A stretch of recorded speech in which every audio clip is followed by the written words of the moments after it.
Hello and welcome to the UGC NET study IQ. स्वागत है आप सभी का यूजीसी नेट स्टडी आईक्यू के इस चैनल में। मैं हूं आपका मेंटोर, आपका एजुकेटर मसरूर अख्तर, और लेके आ गया हूं आपके सामने एक बहुत ही यूज़फुल, बहुत ही कारगर video, must do topics UGC NET June 2024, जिसका फोकस रहेगा कि आपको किस तरीके से अपनी परीक्षा को, अपने रिवीजन को और पैना करना है और धारदार करना है। इसमें मैं वो टॉपिक्स आपको बताऊंगा जिसमें आपको बहुत ज़्यादा मेहनत करने की ज़रूरत है, उनसे रिलेटेड बहुत ज़्यादा स्टडी मटेरियल्स आपको पढ़ने पड़ेंगे उनको रिवाइज करने के लिए, और उनसे ज़्यादा related previous year question paper आपको करने चाहिए एग्जाम हॉल में जाने से पहले। एग्जाम का स्वरूप बदल चुका है, एग्जाम ऑनलाइन से ऑफलाइन हो चुका है, और मुझे जहां तक उम्मीद है कि एग्जाम का जो लेवल रहने वाला है वो रहेगा मॉडरेट, ना ज्यादा टफ रहेगा और ना ज्यादा इजी रहेगा। तो उसको मद्देनजर रखते हुए आप अपनी तैयारी अच्छी करें, अपने प्रीवियस ईयर की सहायता से, अपने स्टडी नोट्स की सहायता से, और जो आपके पास लेक्चर्स अवेलेबल हैं उनकी सहायता से। फिलहाल आपके सामने मैं इस पेपर 1 का जो पीपल डेवलपमेंट और इन्वायरमेंट वाला यूनिट है उससे रिलेटेड कुछ इंपॉर्टेंट टॉपिक शॉर्टलिस्ट करके लाया हूं। जल्दी से हम इस पर डिस्कस कर लेते हैं, क्योंकि इस यूनिट का जो एक नेचर है उसको हम कह सकते हैं कि जनरल अवेयरनेस वाला या करंट अफेयर्स वाला है, क्योंकि इसमें गवर्नमेंट की पॉलिसीज को हम डिस्कस करते हैं और डिस्कस करते हैं इन्वायरमेंट से रिलेटेड टॉपिक्स को, इन्वायरमेंट से रिलेटेड गवर्नमेंट की पॉलिसीज को, और जितने भी सम्मेलन, जितने भी सेशंस हुए हैं, जितनी भी कमेटीज हैं इससे रिलेटेड, मॉन्ट्रियल हो गई या फिर ग्लोबल वार्मिंग के लिए जो भी हम मेजर्स ले रहे हैं उससे रिलेटेड चीजें यहाँ पे हैं। यहाँ पे रिलेटेड, यहाँ पे वातावरण से, यहाँ पे पर्यावरण से, यहाँ पे इन्वायरमेंट से रिलेटेड बातें होंगी, और यहाँ पर हमारे जो समाज है, जो पीपल है, जो लोग रह रहे हैं, उनके विकास की बात होगी। इस पूरे यूनिट में हम इसको कवर करते हैं। ठीक है, फिलहाल without any delay let's begin the session कि किस तरीके से हम इसकी यूनिट को कवर कर सकते हैं। तो आप यूनिट पे पहले देख रहे हैं डेवलपमेंट और इन्वायरमेंट, पीपल डेवलपमेंट और इन्वायरमेंट, जो आपकी 9th यूनिट है, जिसमें आप देख रहे हैं डेवलपमेंट और environment, millennium development and sustainable development goal. ये इंपॉर्टेंट टॉपिक है जिसको हम कहते हैं SDG। ये SDG से क्वेश्चन पूछे जाते हैं।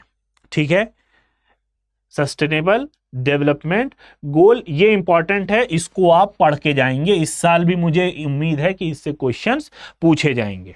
ठीक है, नेक्स्ट टॉपिक है human and environment interaction, anthropogenic activities and their impact on environment.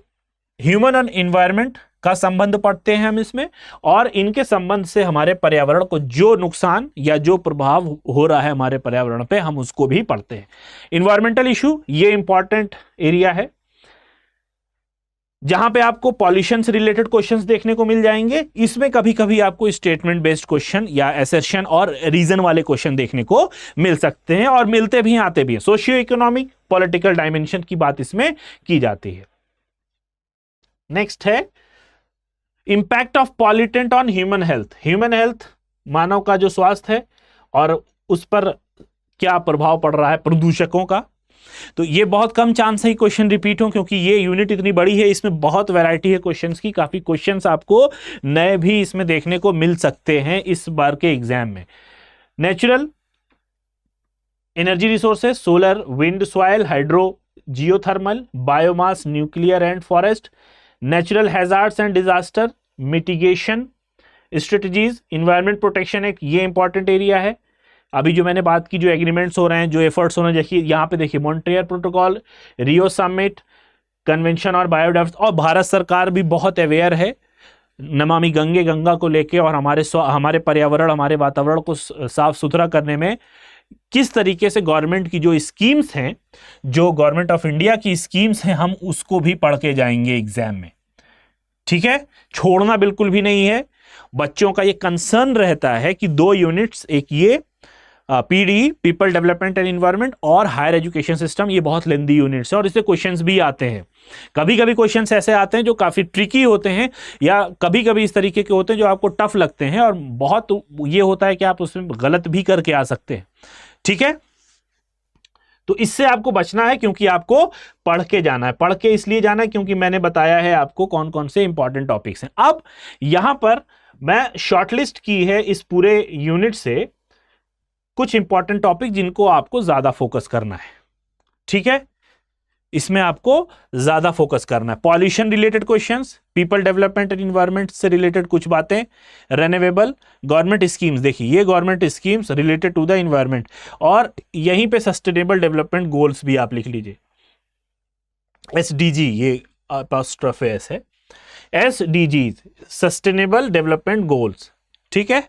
Natural hazards and mitigation, जो हमारे नेचर को, जो हमारे प्रकृति को नुकसान पहुंचा रहे हैं, उन बातों को भी हम यहां पर पढ़ेंगे। तो ये 5 टॉपिक्स हैं जो मोस्ट रिलेटेड टॉपिक्स हैं जिनमें आपको ज्यादा फोकस करना है, ठीक है। ऐसा नहीं है कि यूनिट नहीं करनी है या इस यूनिट को छोड़ देना है, यूनिट पढ़नी है पूरी, लेकिन फोकस हमारा इन टॉपिक्स पे रहने वाला है, ठीक है। इतनी बात आप सबको समझ में आ गई, मुझे उम्मीद है कि समझ में आ गई होगी।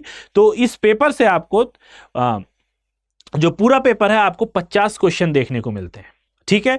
अब इन 50 क्वेश्चंस में बहुत से स्टूडेंट कहते हैं सर गुड अटेम्प्ट क्या हो सकता है, तो गुड अटेम्प्ट आपका जो होगा वो आप बना लीजिए कि आपको एटलीस्ट 30 से 35 क्वेश्चंस के बीच में करना है। इतना होगा तो आप इसको जब 2 से मल्टीप्लाई करेंगे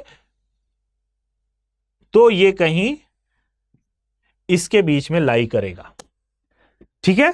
तो ये हमारा बेस्ट काउंट, मेरे अपने हिसाब से, मेरा अपना जो अंदाजा है वो बेस्ट काउंट हमारा 32 से ज्यादा, यानी 32 से 35 के बीच में, अगर ज्यादा भी आप कर रहे हैं तो बहुत अच्छी बात है, ठीक है। तो ये था आपके सामने थोड़ा सा मेरा अपना एक इंसाइट कि आप कौन से टॉपिक्स को ज्यादा जोर दें, कौन से टॉपिक्स को ज्यादा स्टडी करें। तो आपका जो वीक एरियाज है आप उनको पहले रिवाइज करें, उनके स्टडी मटेरियल को पहले पढ़ें, उनसे related previous year question paper लगाएं, और जो स्ट्रांग एरिया है उनको बाद में करें, क्योंकि अभी भी आपके पास 24 दिन बचे हुए हैं। इन 24 दिनों को आप किस तरीके से यूटिलाइज करते हैं ये आप पे डिपेंड करेगा। अपने जो भी डिस्ट्रैक्शंस है आप उनको कम करें, पढ़ाई पे ज्यादा ध्यान दें, क्योंकि एग्जाम अब सिर्फ और सिर्फ 24 दिन बचा हुआ है। इन 24 दिनों को ऐसा यूटिलाइज कीजिए कि आपको एग्जाम में सफलता पाने से कोई भी ना रोक पाए। तो आज के लिए बस इतना ही। उम्मीद करता हूं आपको ये वीडियो पसंद आया होगा। मिलते हैं अपने नेक्स्ट वीडियो में with a new topic. Till then have a nice day and best of luck for your preparations.